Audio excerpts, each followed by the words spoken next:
Алтайбекұлы Келдібек, Қырғызстан. The first place award goes to Алтайбекұлы Келдібек, Кыргызстан. Қаржылай сертификаттарды табыстау үшін Халықаралық мас рестлинг федерациясының бас хатшысы Григорий Иннокентий Юрьевич шақырылады.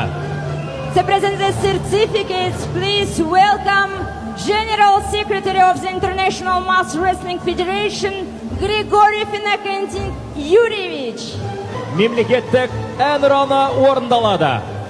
Ladies and gentlemen, please rise for the national anthem of Kyrgyzstan.